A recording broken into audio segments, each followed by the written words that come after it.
तो वीडियो को स्टार्ट करने से पहले पर्सना सर्वर आपको बहुत बहुत ज्यादा धन्यवाद हमारे मेंबरशिप ज्वाइन करने के लिए, और इसी के साथ संकित वाईटी गेमिंग आपको भी बहुत बहुत ज्यादा धन्यवाद फॉर 40 रुपीज सुपर चैट। तो लास्ट पार्ट के एंड पर हम लोगों ने देखा था कि ऋषि जब उठकर खड़ा होता है उसका पूरा बॉडी बहुत ही जोर जोर से सेक कर रहा था और नीना भी इसे नोटिस कर लेती है। वही नीना उठती है और इसके अंदर असल में स्ट्री जगी हुई थी। स्ट्री कहता है लगता है ये अब ज्यादा पावर का इस्तेमाल करने के कारण से कमजोर बनता चला जा रहा है, तो लगता है बहुत ही जल्द अपना टाइम आएगा। अब आगे दिखाया जाता है आसमान में बहुत ज्यादा बादल आने लगता है और यहाँ पर मैप के अंदर दिखाया जाता है कि उसके मिडिल में एक आग जल रहा था और उसके अंदर से काफी ज्यादा धुआं हवा में मिल रहा था और ये असल में बागटू माउंटेन है और कुछ ही टाइम के अंदर वो एक्सप्लोड कर जाता है। दिखाया जाता है वहाँ पर काफी ज्यादा ही जोर से एक धमाका होता है और उसी के साथ सीन शिफ्ट होता है उसी देश के डिफेंस कैंप पर। वो बुढ़ा सा आदमी अभी ऋषि को ही एनालाइज कर रहा था जबकि एक सोल्जर घर के अंदर एंट्री लेता है और कहता है जनरल जनरल बहुत ही ज्यादा ही इमरजेंसी हो चुका है। जनरल पूछता है क्या बहुत ज्यादा इमरजेंसी, क्या ये रेड आइलैंड से भी ज्यादा इम्पोर्टेंट है? बताओ मेरे को, क्या कोई इम्पोर्टेंट इंसान को खत्म कर दिया गया है या फिर ऋषि रेड आइलैंड को छोड़कर हमारे देश पर आ चुका है? मेरी सोल्जर पसीनों से लथपथ होते हुए कहता है बागटू माउंटेन अब पूरी तरीके से एक्टिव हो चुका है। भाई जनरल को याद आता है हम लोगों ने उस रिसर्चर के पेपर से जैसे कि कहा गया था ये होने ही वाला है। तभी जनरल काफी ज्यादा ही टेंस हो जाता है और वो कहता है मेरे को लगा था हमें और थोड़ा टाइम मिल जाएगा बट, और तभी वो अचानक से बहुत ही जोर का भूकंप महसूस करता है। सीन शिफ्ट होता है और उसी स्टैचू के जगह को दिखाया जाता है। वहाँ पर काफी सारे लोग घूमने के लिए आए थे। तभी एक स्टैचू बहुत ही जोर जोर से कंपकपाता है। उसके नीचे वहाँ पर एक आदमी और औरत खड़ी थी और तभी उस आदमी के चेहरे के ऊपर काफी सारा डस्ट गिरता है और वो बहुत ही ज्यादा घबरा जाता है। उसके चेहरे से पसीना गिरने लगता है और वो जोर से चीखता है। तभी दिखाया जाता है वो स्टैचू नीचे की तरफ गिरने लगता है और आसपास के लोग बस अपनी जान को बचाकर वहाँ से भागने लगता है। और तभी सीन शिफ्ट होता है नीना के देश पर। वहाँ पर एकदम से नॉर्मल सा माहौल था। शहर के अंदर लोग अपने मुताबिक इधर से उधर जा रहे थे। तभी एक लड़के को दिखाया जाता है जो कि इंस्टाग्राम पर एक लड़के के फोटो को लाइक करता है बट तभी वो सभी एक हल्का सा भूकंप महसूस करता है और बस पलकों में सारे लोग एक ही जगह पर थम सा जाता है क्योंकि उनके मोबाइल पर एक नेशनल इमरजेंसी मैसेज आया था जहाँ पर बताया गया था कि सारे लोग आराम से एक ओपन जगह पर खड़े हो जाए। अब से 16 मिनट के बाद यहाँ पर 7.7 मैग्नीट्यूड का एक जोरदार भूकंप आने वाला है जो कि बागटू माउंटेन के वॉल्केनिक इरप्शन के कारण से क्रिएट हुआ है। और सारे लोग उस मैसेज बहुत ही ध्यान से पढ़ने के बाद अपने अपने रास्ते पर जल्दी से जल्दी निकल पड़ता है। भूकंप के बाद पूरा शहर के अंदर, रास्ते के अंदर, दीवार के अंदर, बिल्डिंग्स के अंदर दरारें आ चुके थे और वहाँ से काफी ज्यादा काला धुआं निकल रहा था।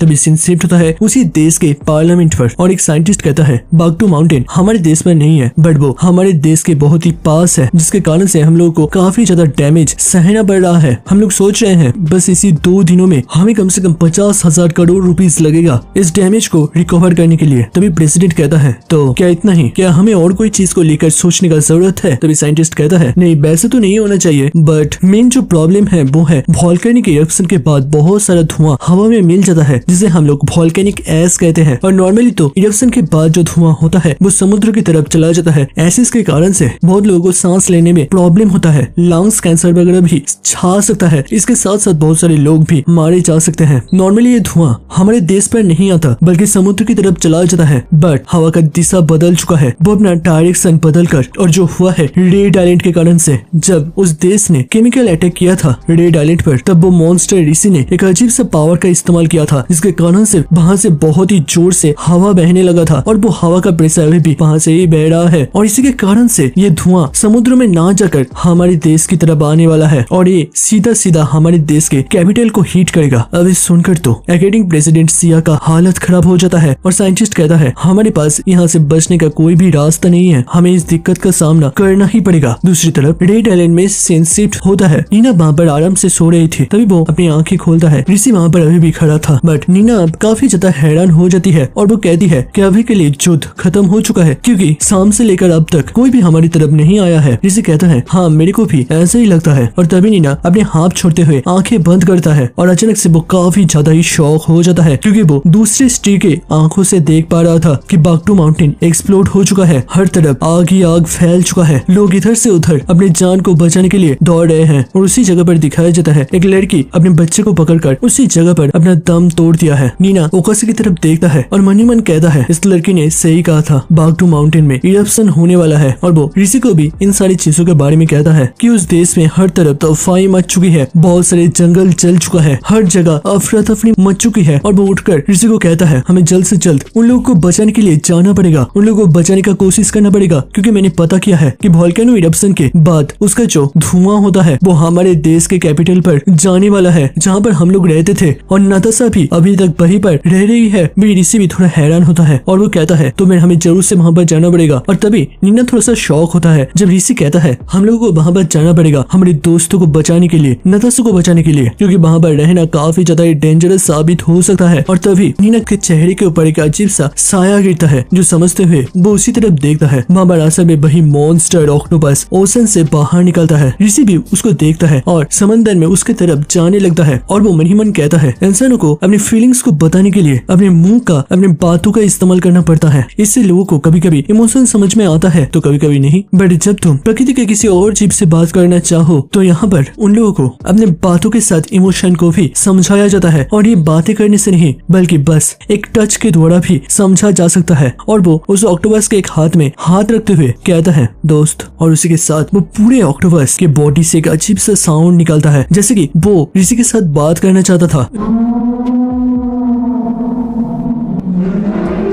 जो कि वो ऋषि के बात को समझ पा रहा था। और दोस्तों इस ऑक्टोपस के एक हाथ में 3 फोल्ड होने के बाद एक छोटे से चींटी से भी छोटा ऋषि देखने में लग रहा था। ऋषि कहता है यहाँ से चले जाओ, तुम्हारा रहने का जगह ये नहीं है, अपने देश में वापस चले जाओ। भाई वो ऑक्टोपस एक साउंड वेव छोड़ता है, वो अपने ही आवाज में कुछ कहता है। ऋषि कहता है अच्छा तुम जानना चाहते हो मैं क्या करने वाला हूँ। और उस ऑक्टोपस को नीना भी देख रही थी और दिखाया जाता है वो ऑक्टोपस उस आइलैंड से भी काफी ज्यादा बड़ा था। और इस विशाल से जीव के साथ ऋषि को इतने कंफर्टेबली बात करते हुए देखकर नीना के होश छूट रहे थे। भाई ऋषि कहता है मेरे को यहाँ से किसी और जगह पर जाना पड़ेगा अपने एक दोस्त को बचाने के लिए, जैसे कि तुम मेरे लिए आए थे। भाई नीना सोचती है क्या इसने अभी दोस्त कहा और उन लोगों को बचाने के बारे में कहा। नीना कहती है पहले वो जब बात करता था वो शब्दों के अंदर वो इमोशन नहीं डालता था, बट इस पर जब वो बात कर रहा है ये कुछ अलग है। इसके अंदर से आराम से दोस्त इस वर्ड के मीनिंग को समझा जा सकता है। ये दोस्त का मतलब हर एक जीव के लिए अलग अलग होता है, बट यहाँ पर ऋषि जिस दोस्त के बारे में कह रहा है वो सच में उसके लिए काफी ज्यादा मायने रखता है। उसके साथ मन ही मन इंसानी लैंग्वेज में बात करने के बाद वहां से ओकासा के पास जाता है और ओकासा को बुलाता है। तभी ओकासा बहुत ही झटके से उठता है और कहता है कि यहाँ पर युद्ध चल रहा है, कि यहाँ पर दोबारा से अटैक हो चुका है। भाई ऋषि गंभीर आवाज में कहता है नहीं अभी के लिए सब कुछ शांत है। भाई ओकासा थोड़ा सा रिलीफ फील करती है। तभी ऋषि कहता है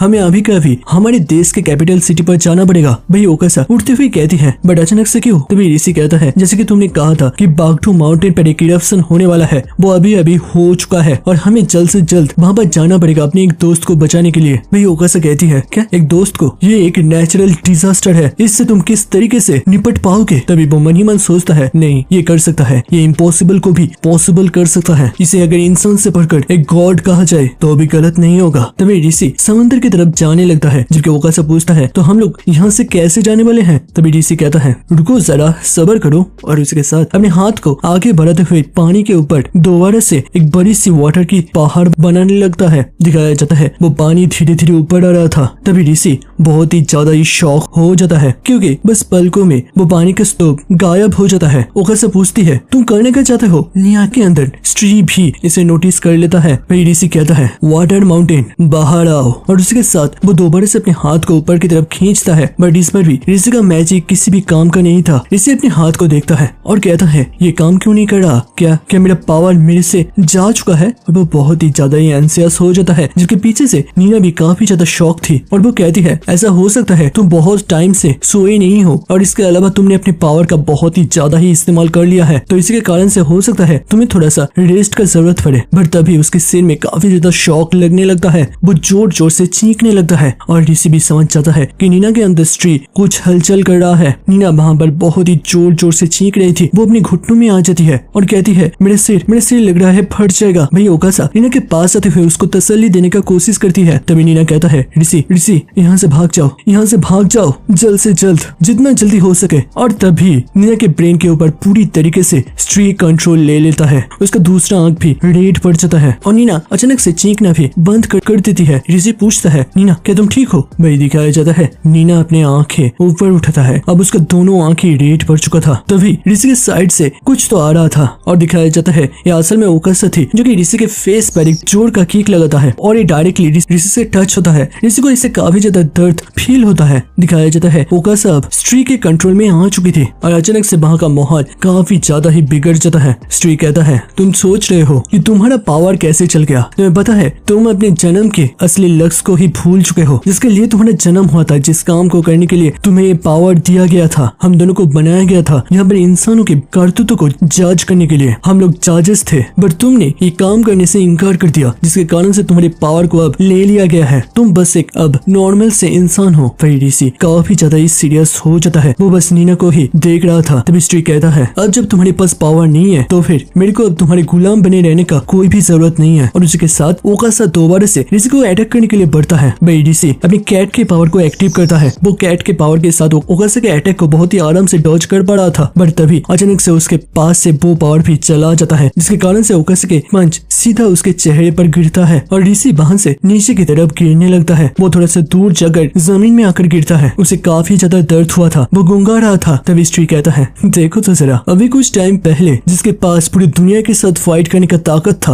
वो अब एक छोटे से बच्चे को भी संभाल नहीं सकता। तुमने मेरे को बहुत ही ज्यादा ही डिसअपॉइंट किया है और मेरे को लगता है तुम अब दुनिया के ऊपर एक पूरी तरीके से बोझ हो। तुम्हारे पास जिंदा रहने का कोई भी हक नहीं है। तो फिर तैयार हो जाओ मौत को अपने गले लगाने के लिए। और जब वो बात करने ही जा रहा था अचानक से उसका आंख ऊपर की तरफ जाता है क्योंकि उससे उस जगह के ऊपर एक काला अंधेरा छा जाता है क्योंकि वहाँ पर वो ऑक्टोपस अपने टेंटिकल को ऊपर उठाते हुए उनके तरफ एक अटैक करने के लिए बढ़ रहा था। पेस्ट्री कहता है और नो, लगता है मैंने बिना सोचे समझे बहुत ही जल्दी कर दी। मेरे को अभी भी लगा था कि मेरे को ये पावर मिला है और अब मैं इस पूरी दुनिया के ऊपर राज कर सकता हूँ। बट ये काफी ज्यादा अफसोस की बात है, मैंने अभी इस बॉडी के ऊपर पूरी तरीके से कंट्रोल लिया है। इस फॉर्म के साथ मैं किसी भी तरीके से इस पावर को संभाल नहीं सकता। भाई ऋषि जोर से कहता है रुक जाओ रुक जाओ और वो ऑक्टोपस अपने अटैक को दूसरी तरफ डाइवर्ट कर देता है जिसके कारण से स्त्री और ओकासा बच जाता है। स्त्री कहता है देखा ना, इंसान की तरफ बॉडी पाते हुए तुम इंसान की तरफ इमोशनली कमजोर बनते चले जा रहे हो और तुमने इस बार तो मेरे को बचा भी लिया। मेरे बात के ऊपर विश्वास करो, तुम इस चीज को सोचते हुए बहुत बार रिग्रेट करने वाले हो और वैसे भी तुम एक अब बेकार से इंसान बन चुके हो। तो तुम जिंदा रहो या फिर मर जाओ, इससे मेरे को कोई भी फर्क नहीं पड़ता। तुम यहीं पर रहो और सारे लोगों को देखो किस तरीके से मैं इस पूरी दुनिया से सारे इंसान को विलुप्त करता हूँ। दिखाया जाता है उस ऑक्टोपस के एक टेंटिकल ऋषि के ऊपर था। अगर कोई भी ऋषि के ऊपर अटैक करे तो फिर वो ऑक्टोपस उसे प्रोटेक्ट कर पाएगा। मैं ऋषि काफी ज्यादा ही सीरियस हो चुका था। स्त्री कहता है मैं इस पूरी दुनिया से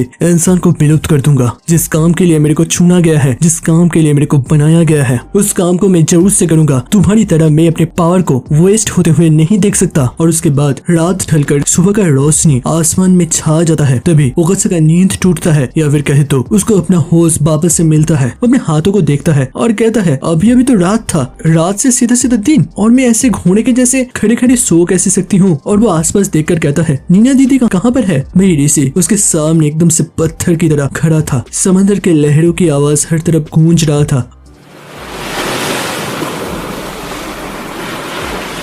और ऋषि कहता है वो हमें छोड़कर चली गई। वे ऋषि अपने हाथ को देखते हुए कहता है क्यों, मेरा पावर मेरे से कैसे जा सकता है। तभी वो याद करता है कि स्त्री ने कहा था कि मैं अपने जीने के वजह को खोता चला जा रहा हूँ, इसके कारण से मैं अपने पावर को भी खो दिया। मैं ऋषि सोचता है कि सच में बट मैं अभी भी इंसानों से नफरत करता हूँ। बट वो फिर अपनी मम्मी को याद करता है, वो आदमी और उसके मम्मी को याद करता है, नीना और नताशा को भी याद करते हुए कहता है नहीं, मैं ऐसा भी नहीं कर सकता। मैं कुछ लोगों को अपना दोस्त मानता हूँ, अपनी तरह मानता हूँ, अच्छे लोग मानता हूँ। तभी सूरज का रोशनी अब जमीन में आकर गिरता है। ऋषि समंदर के लहरों में कुछ देखता है। यह असल में एक इंसान का हाथ था और तभी उसका रूह कांप उठता है जब वो देखता है वहाँ पर एक इंसान का पूरा बॉडी पानी से बहकर ऊपर आ चुका था। भाई ऋषि को बहुत ही ज्यादा ही उल्टियां आती है क्योंकि उस बॉडी से काफी ज्यादा ही बदबूदार स्मेल हर तरफ फैलने लगता है। ऋषि उसी जगह पर उल्टियां कर देता है। उसका हालत सच में काफी ज्यादा खराब हो रहा था क्योंकि ऋषि ने पहले कभी भी अपने आप को इतना ज्यादा कमजोर, इतना ज्यादा लाचार फील नहीं किया था। उसको जब भी किसी चीज से प्रॉब्लम होता था वो अपने उसी सेंस को बंद कर देता था। बट अभी ऐसा नहीं है। भाई ओकासा भी काफी ज्यादा हैरान हो रही थी।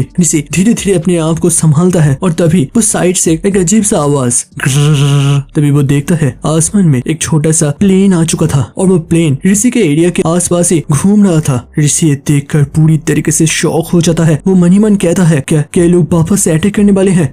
बट मेरे पास अभी कोई भी पावर नहीं है। अगर इस बार इन लोगों ने अटैक किया तो हम लोग लोग सच में मरने वाले हैं, हमारे पास कोई भी रास्ता नहीं है। और वो ओकासा की तरफ देखते हुए कहता है जल्दी से जल्दी भागो, कहीं पे छुप जाओ। बट ओकासा थोड़ा सा भी रिएक्ट नहीं करता और वो ऋषि को कहता है शांत हो जाओ, इससे ज्यादा डरने की कोई भी जरूरत नहीं है, क्योंकि ये एक फॉलोइंग एयरक्राफ्ट है जिससे कि चीजों को दूर से निगरानी रखा जाता है। ऋषि काफी ज्यादा शौक हो जाता है और वो कहता है मतलब तुम कहना चाहते हो इस प्लेन के कैमरा से कोई हमें बहुत ही दूर से देख रहा है, ये हमें अटैक करने के लिए नहीं है। और तभी वो याद करता है कि श्री ने कहा था तुम इसी जगह पर रुक जाओ और एक कमजोर सा लाचार सा इंसान बनकर देखो मैं किस तरीके से दुनिया से इस इंसान प्रजाति को विलुप्त करता हूँ, खत्म करता हूँ। ऋषि के चेहरे से पसीना गिरने लगता है, उसका पूरा बॉडी शेक कर रहा था और ऋषि याद करता है अपने पिछले एक लाइफ के बारे में। वो फील करता है कि हर तरफ बहुत ही ज्यादा ही डेंजर है, हर तरफ खतरा छाई हुई है। वो याद करता है जब वो एक खरगोश था उसे हमेशा चौकन्ना रहना पड़ता था, क्योंकि वो कभी भी किसी भी शिकारी का शिकार बन सकता है। और अभी के टाइम ऋषि को वही फीलिंग आ रहा था, जिसके कारण से उसका पूरा बॉडी डर से थर-थर कर कांप रहा था। तभी ओकासा कहता है हे मैंने कहा हे तुम क्या मेरे को सुन पा रहे हो? ऋषि अचानक से बहुत ही जोर से आवाज सुनकर ओकासा की तरफ देखता है। ओकासा कहता है मैंने कहा कि हम लोग अब क्या करने वाले हैं? ऋषि के पास कोई भी जवाब नहीं था और वो अपनी आंखें बंद कर लेता है और फिर कांपते हुए कहता है हम क्या कर सकते हैं? मैं कुछ भी नहीं कर सकता, मेरे पास अब कोई भी पावर नहीं है, मैं एक कमजोर सा इंसान बन चुका हूँ।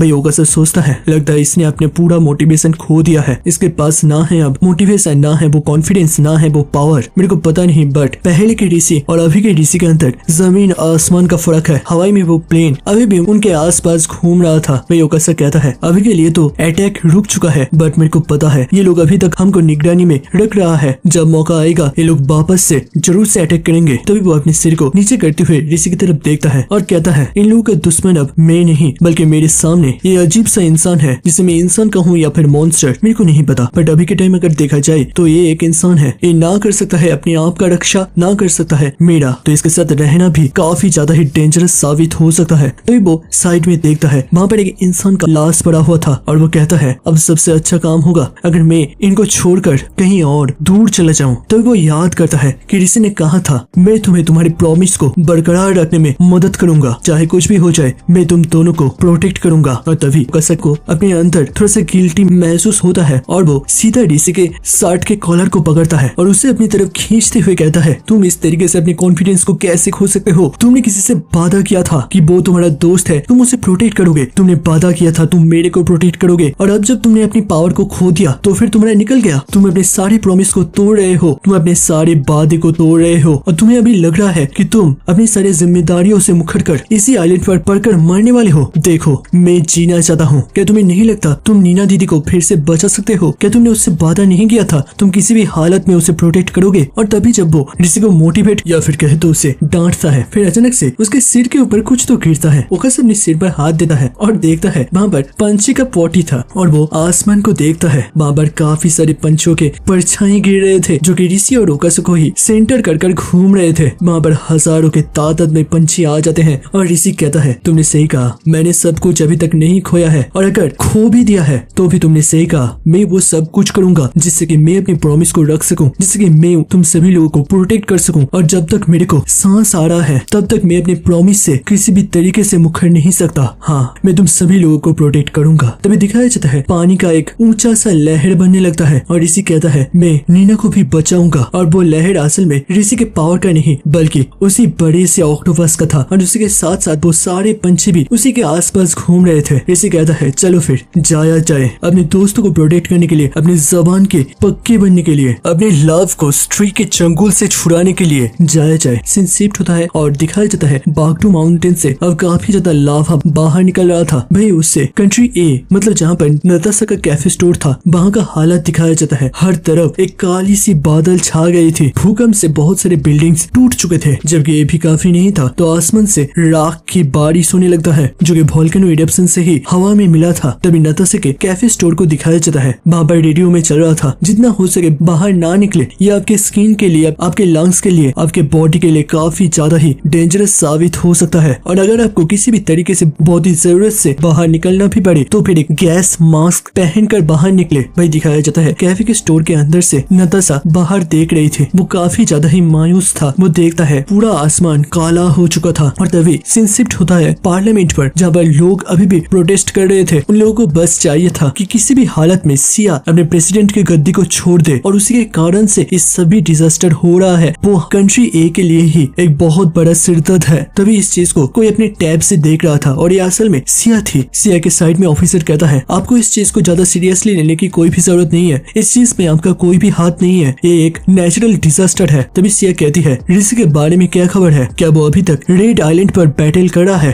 तभी अचानक से पीछे से दरवाजा खुलता है। सिया भी पीछे देखता है कि कौन उसके परमिशन के बगैर घर के अंदर एंट्री लिया है। तभी दिखाया जाता है उसका असिस्टेंट स्ट्री के कंट्रोल में आ गया था और कोई कहती है वो ऋषि अब रेड आइलैंड से बाहर निकल चुका है और वो बहुत ही जल्द यहाँ पर आने वाला है। और दिखाया जाता है ये असल में और कोई नहीं बल्कि निया थी जो कि पूरी तरीके से अब स्ट्री के कंट्रोल में आ चुके थे। स्ट्री कहता है वो यहाँ पर आए या फिर ना आए इससे अब कोई भी मतलब नहीं बनता क्योंकि वो अपने पावर को अब खो दिया है। वही सिया पूरी तरीके से सदमे में चली गई थी। वो कहती है तुम तो निया हो, तुम यहाँ पर क्या कर रहे हो। तभी स्ट्री कुछ भी नहीं कहता और वो धीरे धीरे चलते हुए उन लोगों को पार करते हुए सीधा प्रेसिडेंट के गद्दी में बैठ जाता है और एक लंबी सी सांस छोड़ता है। फिर कहता है इसी देश में मेरा जन्म हुआ था तो फिर क्यों ना मैं अपने शुभ काम का शुरुआत भी इसी देश से करूं, इसी देश को बर्बाद करते हुए। भाई सिया का तो पसीना छूट रहा था, वो समझ ही नहीं पा रहा था अचानक से ये क्या हो गया। भाई स्ट्री उसकी तरफ देखते हुए कहता है मैं अब से इस देश का प्रेसिडेंट हूँ और मैं चाहता हूँ कि तुम मेरे एक पपेट बन जाओ जिसे जब मैं कहूँ उठो तो तुम उठोगे और जब मैं कहूँ तुम बैठो तो बैठोगे। ऐसे ही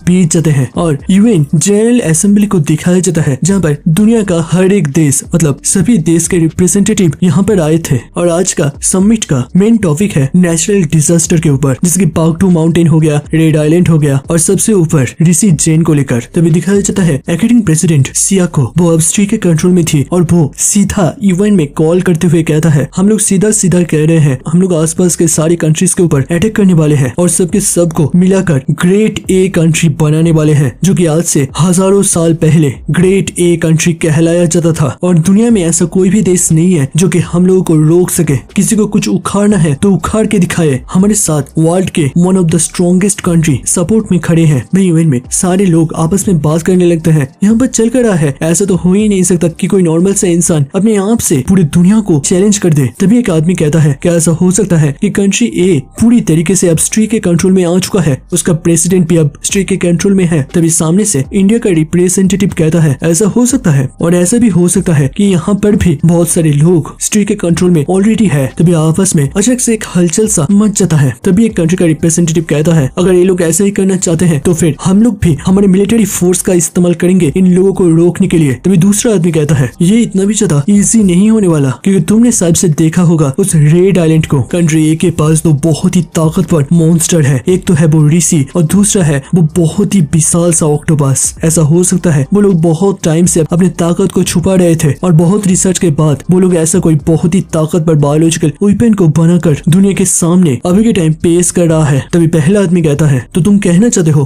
कि ये ऋषि जैन असल में कंट्री ए का एक शस्त्र है और वो वीडियो को वायरल करने के द्वारा पूरी दुनिया को बताना चाहता है कि उनके पास अब बहुत ही ज्यादा ताकत आ चुका है, उन लोगों को अब कोई भी रोकने का काबिल भी नहीं है। तभी दूसरा आदमी कहता है हाँ पॉसिबिलिटीज है, हम लोग पूरी तरीके से इसे इग्नोर नहीं कर सकते। तभी प्रेसिडेंट आकर पहुंचता है और वो कहता है सारे लोग शांत हो जाओ, हमारे यहाँ पर जो डिसीजन लिया जाएगा वो पूरा दुनिया का डिसीजन होगा और आप लोग मिलकर वोट के द्वारा जो भी कहेंगे उसी डिसीजन को हम लोग कंट्री ए को लेकर पास करेंगे क्योंकि हम लोग डेमोक्रेसी में विश्वास करते हैं। तभी दिखाया जाता है दुनिया के टोटल 198 कंट्रीज में से कंट्री ए को छोड़कर 197 कंट्री वोट देता है जिनमें से 180 देश ने कंट्री ए के ऊपर अटैक करना चूज किया था। दिखाया जाता है उन वोटर्स में से कुछ लोग स्ट्री के कंट्रोल में भी थे। तभी प्रेसिडेंट कहता है तो फिर हमारे 442 नंबर ए सेक्शन के सेक्शन 2 के मुताबिक हम लोग एक ग्लोबल वॉर का अनाउंसमेंट करते हैं। हम लोग कंट्री ए को इस दुनिया के नक्शे से गायब कर देंगे। दुनिया में शांति को कायम रखने के लिए, दुनिया में डेमोक्रेसी को बरकरार रखने के लिए कंट्री ए को दुनिया के नक्शे से गायब करना बहुत ही ज्यादा ही इम्पोर्टेंट हो चुका है। और दोस्तों ये प्रेसिडेंट भी स्ट्री के कंट्रोल में था। वही कंट्री ए का सीन दिखाया जाता है, वहाँ पर अभी भी एक काला सा अंधेरा छाया हुआ था और पूरे देश के मिलिट्री इक्विपमेंट बाहर निकल आता है जो कि नॉर्मली किसी जगह पर छुपाए रखा जाता है। जमीन में, पानी में, हर तरफ से इमरजेंसी डिक्लेयर कर दिया जाता है। सारे प्रोटेस्टर भी काफी ज्यादा ही शॉक हो चुके थे। वो लोग कह रहे थे हमारे प्रेसिडेंट इस तरीके से डिसीजन कैसे ले सकते हैं, अब हमारा देश पूरी दुनिया का दुश्मन बन चुका है, अगर ऐसे ही चलता रहा तो फिर हमारे देश का नक्शा इस दुनिया से गायब हो जाएगा, हमें शांति चाहिए। भाई दिखाया जाता है उन सोल्जर्स में से भी काफी सारे सोल्जर्स जो कि अभी भी स्ट्री के कंट्रोल कंट्रोल में नहीं था। वो लोग काफी ज्यादा परेशान हो जाते हैं, बट वो ऑर्डर को तो किसी भी तरीके से ठुकरा नहीं सकते। दिखाया जाता है एक तरफ जब सारे सिविलियंस खड़े हुए थे, सामने की तरफ बहुत सारे सोल्जर्स खड़े हुए थे और प्रेसिडेंट सिया ऑर्डर देता है सारे सोल्जर्स हमला कर दो। अर्थात यहाँ पर नॉर्मल सिविलियंस जो कि प्रोटेस्ट कर रहे थे उनके ऊपर हमला करने का बात करा जा रहा है। तभी दिखाया जाता है उसी यूएन के प्रेसिडेंट को। वो कहता है अच्छा तो फिर उस प्रेसिडेंट सिया ने नॉर्मल सिविलियंस के ऊपर अपने सोल्जर्स के साथ हमला कर दिया, तो फिर चलो हमारे लिए नॉर्मल सिविलियंस की जिंदगी ज्यादा इंपॉर्टेंट है। हम लोग वहाँ के डिक्टेटरशिप को खत्म कर देंगे। सीन शिफ्ट होता है 2 घंटे के बाद। कंट्री ए के काले से धुएं को छेद करते हुए बैलिस्टिक मिसाइल नीचे की तरफ गिरने लगता है। उन लोगों का कोई टारगेट नहीं था, बल्कि वो लोग पूरे देश को ही एक टारगेट बना लिया था। लोगों का वहाँ पर हाहाकार छा जाता है और उसी के साथ साथ बहुत ही जोर जोर के धमाके की आवाज हर तरफ गूंजने लगता है। सिंपली वहाँ पर इंसान के द्वारा बनाए गए शस्त्र का तांडव चलने लगता है। दूसरी तरफ एक टीवी स्क्रीन से स्ट्री ये सब कुछ देख रहा था और वो हंसता है।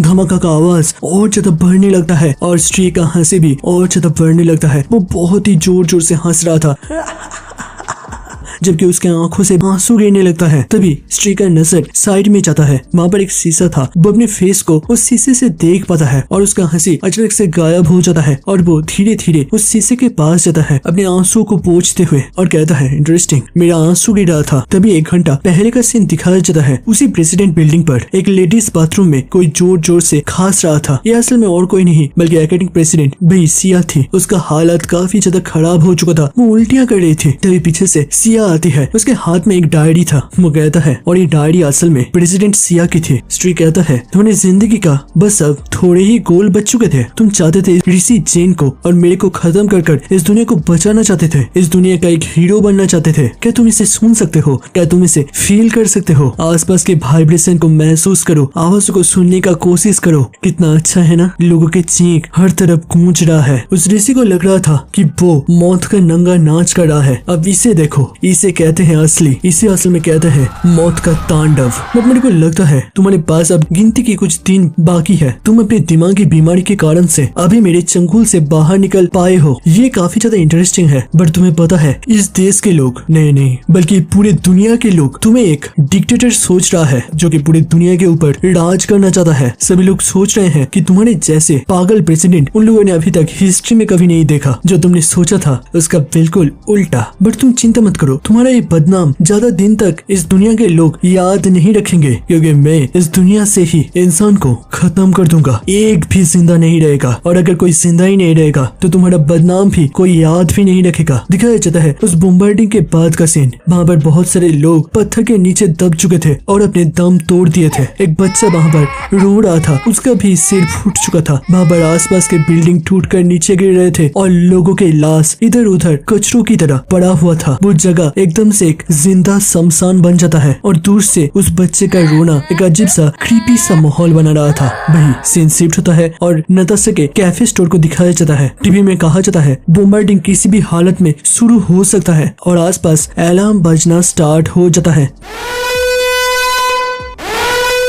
नताशा सोचती है किसी भी टाइम अब ये एक कैसा अंधेरा सपना है। मैं तो अब विश्वास भी नहीं कर पा रहा यहाँ पर हो क्या रहा है। कुछ ही दिन के अंदर ये दुनिया इतना ज्यादा कैसे बदल सकता है। यहाँ पर कभी भी बॉम्बार्डिंग स्टार्ट हो सकता है और मैं इतने तरफा कर मर नहीं सकता। इससे बढ़िया होगा। और तभी एक गाड़ी का आवाज आता है जो कि बहुत ही कस के ब्रेक लगाता है। नताशा भी ये आवाज सुनते हुए सामने की तरफ देखता है। वहाँ पर कैफे स्टोर के सामने सच में एक बोलेरो आई थी। नताशा सोचती है क्या ये लोग आए हैं मेरे को बचाने के लिए, बट अभी और टाइम नहीं है क्योंकि बस 3 से 4 मिनट के अंदर यहाँ पर बॉम्बार्डिंग स्टार्ट हो जाएगा। तभी वो कुछ देखते हुए पूरी तरीके से शॉक हो जाती है और वो डॉगी भी इसे नोटिस करता है। दिखाया जाता है हवा में बहुत सारे पंछी उड़ने लगता है और वो कुछ देखकर पूरी तरीके से हैरान हो जाता है। वहाँ पर ऋषि आ रहा था और उसे एक पंछी पकड़ा हुआ था। उन बहुत सारे पंछियों के बीच एक बड़ा सा व्हाइट ओशन ईगल उसको पकड़कर उड़ा कर ले आ रहा था। रीना कहती है ऋषि, और ऋषि कहता है मेरे को छोड़ दो। वो पंछी ऋषि को छोड़ देता है नताशा भी काफी ज्यादा ही शॉक हो जाती है। दिखाया जाता है ऋषि बहुत ही तेजी के साथ शीशे को तोड़ते हुए कैफे के अंदर एंट्री लेता है और स्लो मोशन में दिखाया जाता है ऋषि नताशा की तरफ देखता है। नताशा के गोद में वो डॉग काफी ज्यादा एक्साइटेड हो चुका था, बट ऋषि तो अपने पावर को खो दिया था। इसके कारण से वो टफली खाते हुए थोड़ा दूर गिरता है। भाई नताशा का तो पसीना छूट रहा था क्योंकि वो अब कुछ दिनों से ऋषि के न्यूज को बहुत ही गौर से फॉलो कर रहा था। तभी नताशा के गोद से वो डॉग जंप करते हुए ऋषि की तरफ जाता है और ऋषि कहता है स्नीगी कैसे हो तुम? भाई नताशा कहता है ऋषि तुम यहाँ कैसे? भाई ऋषि कहता है तुम्हारे लिए। नताशा काफी ज्यादा ही हैरान होता है और तभी वो साइड में देखता है गाड़ी से कोई हॉर्न बजा रहा था। ये और कोई नहीं बल्कि ओकासा थी। ऋषि कहता है हमारे पास ज्यादा टाइम नहीं है, जल्दी से जल्दी गाड़ी में चलो, मैं तुम्हें यहाँ पर बचाने के लिए आया हूँ। भाई दिखाया जाता है नताशा ऋषि को कुछ टाइम तक देखता है और फिर अपने सिर को नीचे करने के बाद उसके आंखों से जोर से आंसू गिरने लगता है। उसका पूरा बॉडी शेक करता, वो जोर जोर से रोने लगता है और ऋषि नताशा के पास आते हुए उसके सिर में हाथ रखते हुए उसके सिर को अपने सीने के साथ लगाता है। भाई नताशा बहुत ही जोर जोर से रोने लगता है। वो कहती है मैं बहुत ज्यादा डर गई थी, मेरे को लगा था मेरे पास बचने का और कोई भी चारा नहीं है, मैं बस अपनी मौत के समय गिन रहा था, ये सब इतना ज्यादा बदल कैसे गया, हम लोग तो बहुत ही ज्यादा खुश थे। भाई दिखाया जाता है स्ट्री का सीन। वो अपने सिर को घुमाते हुए कहता है तो फाइनली तुम यहाँ पर आ चुके हो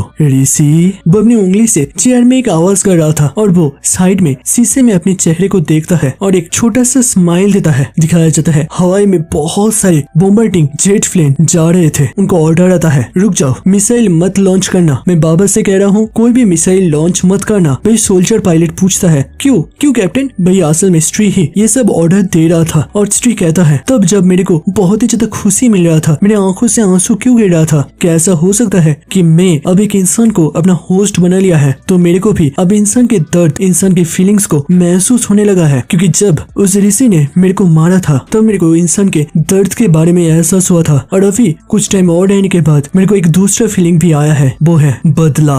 मैं अपने पिछले बॉडी का बदला चाहता हूँ। और वो एक क्रीपी सा स्माइल देता है। दिखाया जाता है ऋषि की गाड़ी रास्ते में बहुत ही जोर से उस एरिया से भाग रहा था जिससे कि वो बॉम्बार्डिंग से बच सके। भाई ऋषि नताशा को नीना की सारी चीजों के बारे में बता देता है जो सुनकर नताशा काफी ज्यादा ही शॉक हो चुकी थी और वो कहती है ऋषि तो अब हमें क्या करना चाहिए? भाई ऋषि कहता है मैं नीना को बचाऊंगा, हमें उसके पास जाना है। भाई नताशा बहुत ही शौक होकर पूछता है कैसे? तुम्हें तो ये भी नहीं पता कि वो कहाँ पर है। भाई ऋषि सोचता है अगर मेरे को पता भी होता तो अभी के टाइम मेरा जो कंडीशन है इसके साथ तो मैं किसी भी हालत में उसे हरा नहीं सकता, मैं किसी भी हालत में जज्बातों के साथ आगे नहीं बढ़ सकता। मेरे को दुनिया के हार से रियलिटी को एक्सेप्ट तो करना ही पड़ेगा, बट मैं नीना को बचाऊंगा, किसी भी हालत में बचाऊंगा। मेरे को बस नीना को पूरब में क्रैकेन ऑक्टोपस के पास ले जाना है। इससे हो सकता है कि स्ट्री डर से नीना के बॉडी को वापस से छोड़ दे। मैंने अपना सारा पावर तो खो दिया है बट मैं अभी भी दूसरे जीवों के साथ कम्युनिकेट कर सकता हूँ, इस पावर को मैंने अभी तक खोया नहीं है। तभी ओकासा सामने कुछ देखकर बहुत ही ज्यादा हैरान हो जाती है क्योंकि वहाँ पर काफी सारे सोल्जर्स खड़े हुए थे और दिखाया जाता है वहाँ पर टोटल 8 सोल्जर्स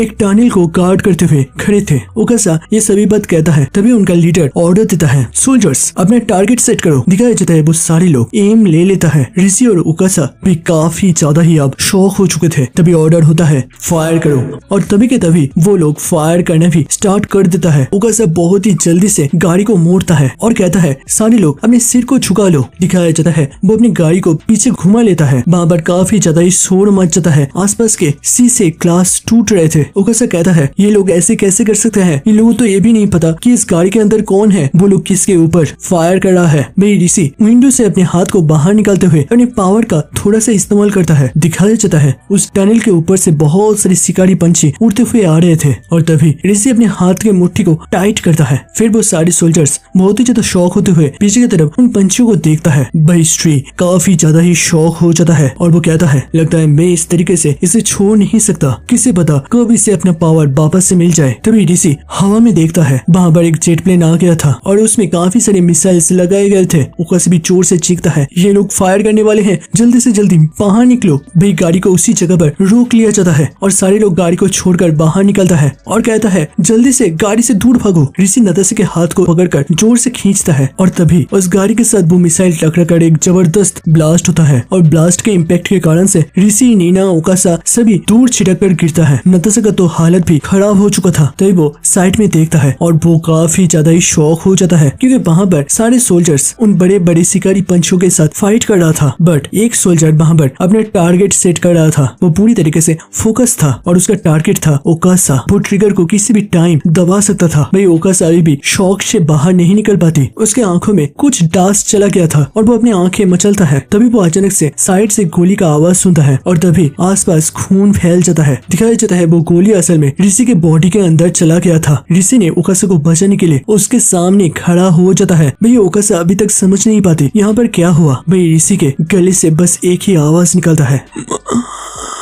और फिर वो नीचे गिर जाता है। ओकासा जल्दी से ऋषि के पास जाता है। भैया भैया आपको क्या हो गया? और वो ऋषि को मोड़ता है और वो जोर से चीखता है, भैया आप ऐसे नहीं जा सकते। भाई ऋषि का आंख धीरे धीरे बंद हो रहा था। आसपास एक अजीब सा अंधेरा छाने लगता है और वो कहता है, इस फीलिंग को मैंने बहुत बार महसूस किया है। ओकासा का आवाज भी अब धीरे धीरे फीका होने लगता है और ऋषि मन ही मन कहता है, मैंने इंसान के इस टूल से हजारों बार अपना जान गंवाया है। और तभी उसके दिमाग में एक रियलिटी हिट होता है और उसका दिमाग अचानक से क्लियर होने लगता है कि प्रकृति तो इसी तरीके से काम करता है। जिसका जन्म हुआ है वो जरूर से एक न एक दिन अपना जान गवाएगा। बट नहीं, मैं मरना नहीं चाहता। मैंने प्रॉमिस किया था, मैं उसे बचाऊंगा, मैं जीना चाहता हूँ। भाई दिखाया जाता है ओकासा बहुत ही जोर जोर से चीख रहा था, भैया भैया आप हमें ऐसे छोड़कर नहीं जा सकते। और उसी के साथ नाताशा भी वहाँ पर चली आती है। वो भी काफी ज्यादा रो रही थी, जबकि पीछे से उन सारे सोल्जर्स को भी आते हुए दिखाया जाता है। और वो सोल्जर्स पास आते हुए उन दोनों लड़की को पकड़ लेता है और उन्हें पीछे करता है। बाकी के 3 सोल्जर्स आगे आते हुए ऋषि की तरफ एम करता है और वो लोग देख रहे थे कि ऋषि अभी तक जिंदा है या फिर नहीं। वही दिखाया जाता है वो बुलेट असल में ऋषि के दिल को फाड़ के चला गया था। और वो लोग और भी थोड़ा बुलेट चलाने के बाद ये कंफर्म करता है कि ऋषि का पल्स पूरी तरीके से रुक चुका है। वह पर नाताशा बहुत ही जोर जोर से रो रही थी और फिर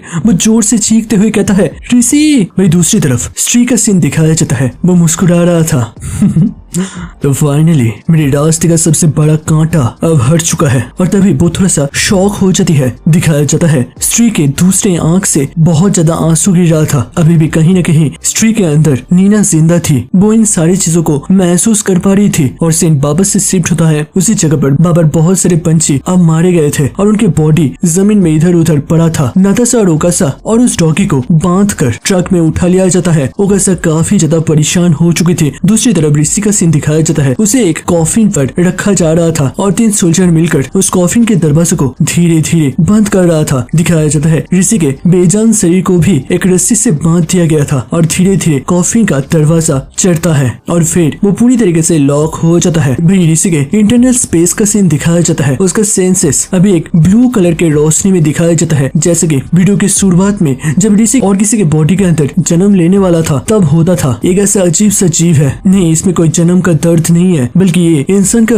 दिमाग का पावर है जो कि अपने दिमाग से कुछ भी सोच सकता है, कोई भी चीज को बना सकता है। और वो याद करता है जब दुनिया में कोई भी जीव नहीं था तब वो एक बैक्टीरिया के बॉडी पर जन्म लिया था और इसी तरीके से लाखों जीवों की जिंदगी जीने के बाद फाइनली वो एक इंसान बना था। बट ये क्वेश्चन तब भी था और अब भी है, मैं क्यों हमेशा इस चीज को एक्सपीरियंस करता हूँ। बार बार मेरे को इस जिंदगी के साइकिल से गुजरना पड़ता है और ये जिंदगी में मेरे को ये ऐसा अजीब सा पावर या कहे तो सुपर पावर क्यों दिया गया है और किस कारण से मैंने इसे खो दिया। असल में मैं कौन हूँ। तभी वो नाताशा, ओकासा और नीना के बारे में याद करता है और तभी उसे याद आता है कि नीना के बॉडी से स्त्री ने कहा था कि तुम इस दुनिया के जज हो और हम दोनों को मिलकर ये फैसला लेना है कि इंसानों को इस दुनिया से गायब करना है या फिर नहीं। बट रिजल्ट ऑलरेडी आ चुका है, इंसानों को दुनिया से विलुप्त करना है। और फिर उसे याद आता है उन शिकारी लोगों के बारे में जिन्होंने मिलकर ऋषि से अपने एलिफेंट वाली जिंदगी को छीन लिया था और वो कहता है इसके कारण से मैं इंसान से नफरत करता हूँ। और तभी उसे याद आता है कि वो अपनी मम्मी से भी कितना ज्यादा प्यार करता था और वो एक कितना अच्छा इंसान था। और वो कहता है जिस टाइम को मैंने अपनी मम्मी को खोया था उसी वक्त को मैंने ये प्रतिज्ञा लिया था कि मैं इस दुनिया से इंसान को विलुप्त कर दूंगा। बट इसके अंदर गुस्सा था, बदले का भाव था। मैंने बस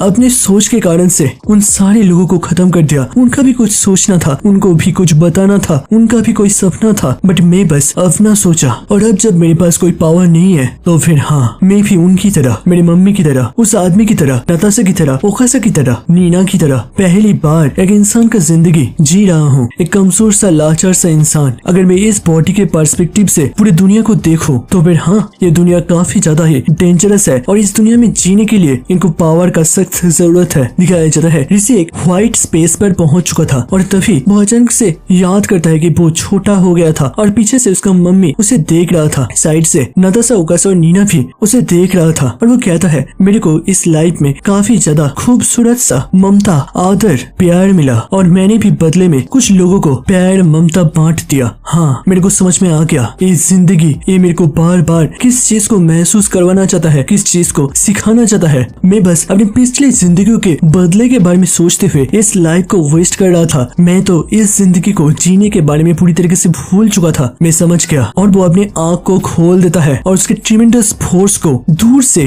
स्ट्री भी महसूस कर सकता था। दिखाया जाता है उस कॉफिन के अंदर से एक अजीब सा ब्लू कलर का रोशनी हर तरफ फैलने लगता है और वहाँ से स्ट्री के द्वारा इन्फेक्टेड जो होस्ट था नीना के अंदर से स्ट्री का मेन बॉडी भी इसे फील कर सकता था। जब दिखाया जाता है वो सभी लोग सामने की तरफ देखता है और नताशा के चेहरे पर एक स्माइल खिल जाता है। वही नताशा के आंखों में नाखों में आंसू आ जाता है क्योंकि दिखाया जाता है ऋषि उस कॉफिन को फाड़कर उस लॉरी के छत को फाड़कर बाहर निकलता है और उसके बॉडी से काफी ज्यादा ही ट्रेमेंडस एनर्जी बाहर रिलीज हो रहा था। और ऋषि कहता है मैंने अपनी बार बार जिंदगी जीने का वजह ढूंढ लिया है, किस कारण से मेरा बार बार जन्म होता है। मेरे को फाइनली इसका आंसर मिल चुका है। मैं दूर से स्ट्री कहता है ये नहीं होना चाहिए था, ये नहीं होना चाहिए था, तुम क्यों वापस से आ गए ऋषि जैन, तुम्हारा मैं क्या करूं। और उसी के साथ वो सोल्जर कैप्टन को वापस से अपने कंट्रोल में ले लेता है और वो ऑर्डर देता है सारे सोल्जर्स अपने टारगेट सेट कर लो। दिखाया जाता है वो सारे सोल्जर्स तुरंत से अपना एम ले लेता है। वही नताशा जोर से चीखता है ऋषि संभाल के। वही ऋषि वापस से पहले की तरह पूरी तरीके से एक्सप्रेशन लेस था। कैप्टन ऑर्डर देता है गोली चलाओ। उसी के साथ वो सारे सोल्जर्स फायर करना स्टार्ट कर देता है। वहाँ पर हर तरफ से गोली ऋषि के बॉडी में गिर रहा था बट दिखाया जाता है उसके बॉडी के ऊपर जैसे एक लोहे का परत चढ़ गया था। वो बुलेट उसके बॉडी से टकरा कर उसी जगह पर ब्लास्ट होते हुए खत्म हो जाता है। वही ऋषि कहता है तुम सबके सब इनोसेंट हो, तुम तो बस अपने ऑर्डर को फॉलो कर रहे हो, तुम तो बस अपने रेस की जिंदगी को बचाने का कोशिश कर रहे हो। मैंने तब अपने गुस्से में आकर, अपने बदले के भाव में आकर उन सारे लोगों को खत्म कर दिया। वो लोग भी इनोसेंट थे, उनका भी कोई भी दोस्त नहीं था। मेरे को लगा था गॉड ने परमिशन दिया है ये सभी चीज करने का और इसी के कारण से मैं कुछ भी कर सकता हूँ। कोई भी मेरे को रोकेगा नहीं, कोई भी मेरे को टोकेगा नहीं। मैं जो कर रहा हूँ यही जस्टिस है दूसरे जिंदगियों के लिए। और तभी वो अपने पावर को अपने हाथ में इकट्ठा करता है और कहता है मैंने आज तक जितने भी सारे लोगों को खत्म किया है, मैं तुम सभी लोगों के आत्माओं से माफी मांगना चाहता हूँ, मेरे को माफ कर देना। भाई दूर से नताशा चीखता है ऋषि तुम वापस से वो क्राइम मत करना। भाई ऋषि कहता है मेरे को माफ कर देना और उसके आंखों से काफी ज्यादा रोशनी निकलने लगता है और बस पलकों में ऋषि उस लॉरी के ऊपर से गायब हो जाता है और वो सीधा आकर उन सोल्जर्स के साइड में एक जोरदार सा पंच लगाता है जिससे एक तगड़ा सा फोर्स एनर्जी बाहर रिलीज होता है। अब दिखाया जाता है ऋषि काफी ज्यादा ही कूल लुक दे रहा था। भाई दूसरी तरफ स्ट्री भी समझ जाता है कि ऋषि के अंदर का वो पावर वापस से लौट आ चुका है। सीन को दिखाया जाता है ऋषि जिस जगह पर पंच मारा था वो असल में एक खाली सा जगह था और सारे सोल्जर्स आसपास जाकर गिर चुके थे। एक सोल्जर अपने आप को देखते हुए कहता है मैं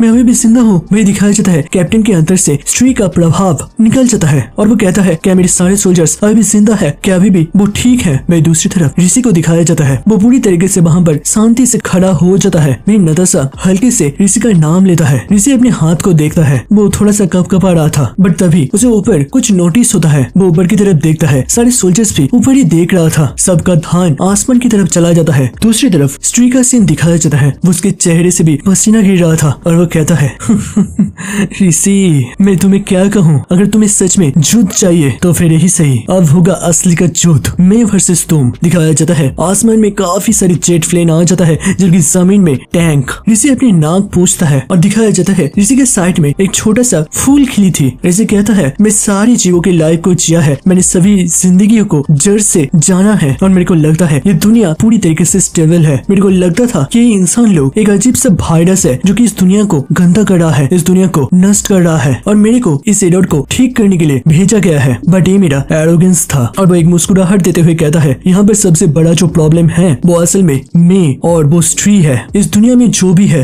वो परफेक्ट है। तब के टाइम वो डायनासोर्स था जो कि इस दुनिया को गंदा कर रहा था, हर तरफ बस तबाही मचा रहा था। कोई भी जीव के लिए तो बाहर निकलने भी बहुत ज्यादा ही डेंजरस था। और अभी के टाइम ये इंसान, मैं किसी चीज को जज नहीं कर सकता। मेरे को समझ में आ रहा है मेरा इस लाइफ का एकमात्र गोल है मेरा खुद का और तुम। और वो अपने मन ही मन नताशा को याद करता है। उसके सामने अब टैंक आ चुका था जो कि सीधा ऋषि को ही टारगेट में ले लिया था। भाई स्ट्री ऑर्डर देता है फायर और बस बोलने के साथ ही टैंक से लॉन्चिंग हो जाता है। उसके साथ साथ सारे फाइटर जेट भी मिसाइल लॉन्च कर देता है। ऋषि कहता है मैं तुम्हारे हाथ को दोबारा से थामना चाहता हूँ, मैं तुम्हें बहुत ज्यादा मिस कर रहा हूँ। वो सारे मिसाइल्स आरपीजी ऋषि की तरफ ही बढ़ रहा था और ऋषि कहता है मैं इस दुनिया में एग्जिस्ट करता हूँ और मेरे को असल में यहाँ पर भेजा गया है इस ट्री के साथ फाइट करने के लिए। और वो अपने हाथ को आगे बढ़ाता है, ऑर्डर देता है अर्थ क्रैक। और तभी वहाँ पर एक बहुत ही जोर का धमाका होता है और दिखाया जाता है ऊपर हवाई में जितने भी सारे जेट प्लेन्स थे वो ब्लास्ट कर जाता है। उसके साथ साथ वो सारे टैंक्स जमीन के अंदर धंस जाता है। वही दिखाया जाता है डिफेंस कंट्रोल सेंटर, जहाँ पर सारे सोल्जर्स डिफेंस को लेकर और सारे सोल्जर रिलेटेड चीजों को मॉनिटर करता है। तभी एक ऑफिसर को कॉल आता है, वो उसके साथ बात करता है और फिर वो कहता है हमारे ट्रूप्स अब फाइट नहीं कर सकते, वो लोग पूरी तरीके से नाकामयाब हो चुके हैं। भैया उनका सीनियर कहता है अच्छा क्या नाकामयाब हो चुके हैं, फाइट नहीं कर सकते, इन सारी चीजों का मतलब क्या है? तो वो ऑफिसर कहता है क्योंकि वहाँ पर ऋषि जैन ने हमला कर दिया है बट इस बार हम लोगों ने एक भी कैजुअलिटी फेस नहीं किया है। अब ये सुनकर तो वो सीनियर पूरी तरीके से हैरान हो चुका था।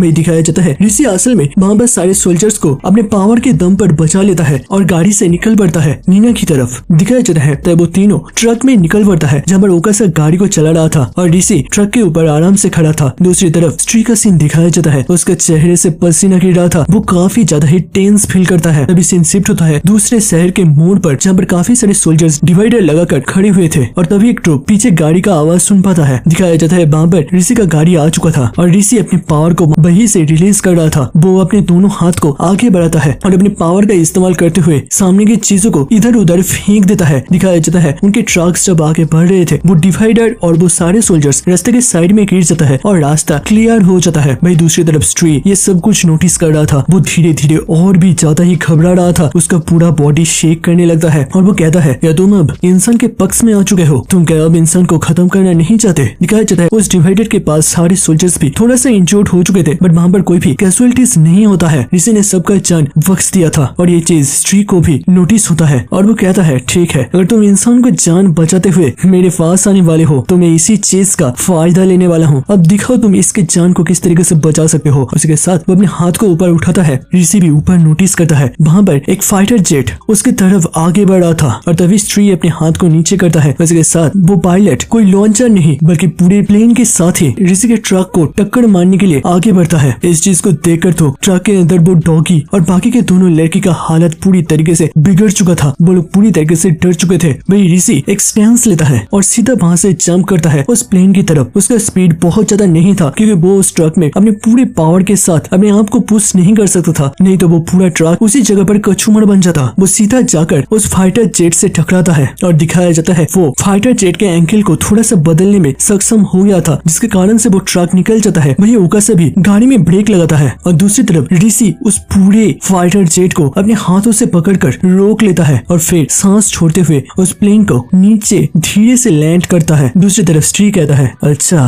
तो तुम सच में इंसान को बचाना चाहते हो, तुमने इसे भी रोक लिया, तो फिर जरा इसे संभल कर दिखाओ। और वो अपने दोनों हाथ को ऊपर उठाता है और दिखाया जाता है वहाँ पर एक नहीं दो नहीं बल्कि 10 फाइटर जेट आ चुका था। ऋषि भी इसे नोटिस करता है और तभी स्ट्री अपने हाथ को नीचे की तरफ लैंड करता है और कहता है जरा इसे रोक कर दिखाओ। वही दूसरी तरफ ऋषि को दिखाया जाता है, वो कहता है जो चीज मैं नहीं कर सकता उसे लेकर पछतावा करने का कोई भी मतलब नहीं बनता, मैं यहाँ पर कुछ नहीं कर सकता। और दिखाया जाता है वो सारे फाइटर जेट असल में ऋषि की तरफ नहीं बल्कि चारों साइड में गिर जाता है और वहाँ पर बहुत ही जोर जोर से धमाका होता है। वही ऋषि वहाँ पर पूरी तरीके से पत्थर की तरह खड़ा था, उसे जैसे कि इन सारी चीजों से कोई फर्क नहीं पड़ रहा था। वही दूसरी तरफ स्ट्री का पसीना छूट जाता है और वो अपने सिर खुजलाते हुए कहता है ये करना क्या चाहता है, और वो अपनी आंखें बंद करते हुए सोचता है और फिर वो कहता है तो मेरे को लगता है इसका सोचने का तरीका पूरी तरीके से बदल चुका है कि कोई भी रास्ता नहीं है कि मैं इस परिस्थिति से निकल सकूं। इंसान के द्वारा बनाया गया सबसे ताकतवर वेपन कौन सा है, मैं इस चीज को नहीं भूल सकता। मेरे को अपने जन्म के पहले का कोई भी बात याद नहीं है बट मैंने उस साइंटिस्ट के सारे मेमोरीज को चेक किया था और मेरे को पता चला कि मेरी बॉडी के अंदर रेडियो एक्टिव मटेरियल का इस्तेमाल करा गया और उसी से इन इंसान लोगों ने मेरे जेनेटिक्स को पूरी तरीके से बदल दिया और उसी से मेरा जन्म हुआ। बट इसके बारे में मैं कभी बाद में सोचूंगा। वो साइड में शीशे में अपने फेस को देखता है और फिर कहता है ये बॉडी ये फेस, हाँ यही तो मेरा सबसे बड़ा शस्त्र है, वो अगर यहाँ पर आ भी जाए तो भी वो मेरे को नहीं खत्म कर सकता। वही दिखाया जाता है ऋषि की गाड़ी अब वापस से आगे बढ़ने लगता है। तभी ओकासा कहता है हम लोग पहुंचने ही वाले हैं। ऋषि भी साइड में देखता है, वो लोग एलिगो सिटी पर पहुंचने ही वाले थे और ऋषि कहता है नीना मैं तुम्हें जरूर से बचाऊंगा, जरूर से। वही दूसरी तरफ स्ट्री का सीन दिखाया जाता है, वो विंडो से बाहर देख रहा था और वो कहता है वो लोग अब मेरे बहुत ही पास तक पहुंच चुका है बट मेरे को इन सारी चीजों से डरने का कोई भी जरूरत नहीं है क्योंकि मेरे को विश्वास है कि वो इस बॉडी के रहते हुए हुए मेरे को खत्म नहीं कर पाएगा। उन कुछ महीने जब मेरे को उस मॉन्स्टर के साथ रहना पड़ा, तब मैं इस बॉडी के अंदर से अपने कंट्रोल को हटा लेता था, जिससे कि वो इस बॉडी के और भी करीब आ सके। बट प्रॉब्लम ये है कि अभी भी मेरी बॉडी के ऊपर पूरी तरीके से कंट्रोल नहीं है। कोई कोई बॉडी पार्ट नीना अपनी मर्जी मुताबिक हिला सकता है। तभी दिखाया जाता है उस बिल्डिंग के ऊपर से बहुत सारे फाइटर जेट दोबारा से आगे बढ़ता है और बस पलकों में वो फाइटर जेट गोली बरसाना स्टार्ट कर देता है। और ये सारी गोली ऋषि अपनी बॉडी में सह रहा था और वो अपनी प्रोटेक्शन पावर को उस पूरे ट्रक के ऊपर भी एक्टिव कर रखा था, जिसके कारण से कोई भी बुलेट ऋषि के पावर के सिल्ट को भेद नहीं पाता। तभी दिखाया जाता है उस फाइटर जेट से कुछ मिसाइल्स बाहर लॉन्च होता है। ऋषि भी इसे नोटिस करता है और इस बार वो थोड़ा सा घबरा जाता है, बट वो अपने पूरे पावर के साथ आर्माडिलो सिल्ट को 50 टाइम्स एक्टिव करता है। दूसरी तरफ नीना और ओगासा का हालत पूरी तरीके से खस्ती पड़ गई थी। ऋषि अपने हाथ को ट्रक में रखता है और कहता है एक्टिवेटेड, और उसके साथ वहाँ पर बहुत ही जोर से धमाका होता है। बट वो पायलट भी काफी ज्यादा शॉक हो जाता है, क्योंकि उस धुएं के अंदर से कुछ ही टाइम के अंदर ऋषि के ट्रक बाहर निकलता है। उसे एक खरोच तक नहीं लगा था। ऋषि के चेहरे से पसीना गिर रहा था, क्योंकि वो अपने पावर को बहुत ही हाई लेवल में खर्चा कर रहा था, क्योंकि वो अब बस फाइट ही नहीं कर रहा था, डिफेंस भी उसके साथ साथ कर रहा था। और तभी दिखाया जाता है वो अपने पैर से एक स्टैंस लेते हुए सीधा ऊपर जंप करता है। वो फाइटर जेट के पायलट भी ये देखकर पूरी तरीके से हैरान हो जाता है और बस पलकों में वो फाइटर जेट ब्लास्ट करने लगता है। बट ऋषि ने अपने पावर के दम पर उस आदमी को बचा भी लेता है और वो आदमी साइड में देखता है। ऋषि के हाथ में उस फाइटर जेट के कुछ अंश थे, उसके सामने और भी फाइटर जेट आगे बढ़ रहे थे। ऋषि बस अपने हाथों की चीजों को सामने की तरफ लॉन्च करता है और वो सारे फाइटर जेट भी उसी जगह पर ब्लास्ट कर जाता है और उसी फायर के नीचे से ऋषि के ट्रक आगे बढ़ता है। ये सीन काफी ज्यादा ही एपिक था। भाई ऋषि नीचे की तरफ आने लगता है और वो उन सारे फाइटर जेट के पायलट को भी बचा लिया था। ऋषि सीधा आकर उस ट्रक पर लैंड करता है। दिखाया जाता है ऋषि अपने पावर को यूज करते हुए बहुत ही ज्यादा एग्जॉस्ट हो गया था। उसका पूरा हाथ पैर सेक कर रहा था और वो कहता है ये बहुत ज्यादा है। मैं ताकतवर तो हूँ, बट इतना भी ज्यादा नहीं कि मैं अटैक और डिफेंस एक ही साथ कर सकूं। मैंने इस चीज का कभी भी प्रैक्टिस नहीं किया। और वो सामने की तरफ देखता है। वो लोग अब सिटी से बस 25 किलोमीटर दूर था, मतलब बस अब सिटी तक पहुंचने तक 1 घंटा लगने वाला है। कुछ टाइम के बाद दिखाया जाता है इसी वक्त में ऋषि के ट्रक के ऊपर और भी बहुत सारा अटैक होता है, जिसके कारण से ऋषि के मुंह से गालों से खून निकलने लगता है। वो अब बहुत ही ज्यादा ही थक चुका था, बट वो याद करता है अपनी मम्मी को नीना के साथ अपनी मीटिंग का सीन। नीना कहती है जब भी तुम किसी काम पर रहो, किसी के साथ रहो, तब तुम डिस्ट्रैक्ट नहीं हो सकते। इससे दूसरे इंसान को बहुत ज्यादा बुरा लगता है। तुम्हें बस फोकस रहना है और दूसरे लोगों के बारे में सोचना है, उन लोगों को समझने का कोशिश करना है। दिखाया जाता है ऋषि इतना ज्यादा टायर्ड हो जाता है कि वो अब कभी भी सो सकता था, कभी भी अपनी होश को खो सकता था, बट वो नीना की इसी बात को सोचते हुए अपने आप को जगा रखता है। भाई दिखाया जाता है अब ऋषि के सामने बहुत सारे टैंक्स आ चुके थे और वो सब के सब फायर करने के लिए तैयार थे। वहाँ पर काफी सारे सोल्जर्स आ चुके थे, उसके साथ साथ बहुत सारे फाइटर जेट। अब दोस्तों इसके बाद क्या होगा? क्या ऋषि इतना ज्यादा एग्जॉस्ट होने के बावजूद, इतना ज्यादा कमजोर हो जाने के बावजूद इस फाइट को जीत पाएगा? क्या वो नीना तक पहुंच पाएगा? अगर वो नीना तक पहुंच भी गया, क्या स्त्री के पास कोई और भी मास्टर प्लान है? देखेंगे हम लोग, जानेंगे हम लोग, सुनेंगे हम लोग नेक्स्ट पार्ट के अंदर। आज का वीडियो अच्छा लगा तो जो से लाइक कर देना, चैनल में नए हो या फिर वीडियो अच्छा लगा है तो जरूर से सब्सक्राइब कर देना। मिलते हैं नेक्स्ट वीडियो के अंदर, तब तक के लिए देखते रहिए, सुनते रहिए और सुनाते रहिए। बाज़ यानी 2.0 पीस आउट, बाय।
है।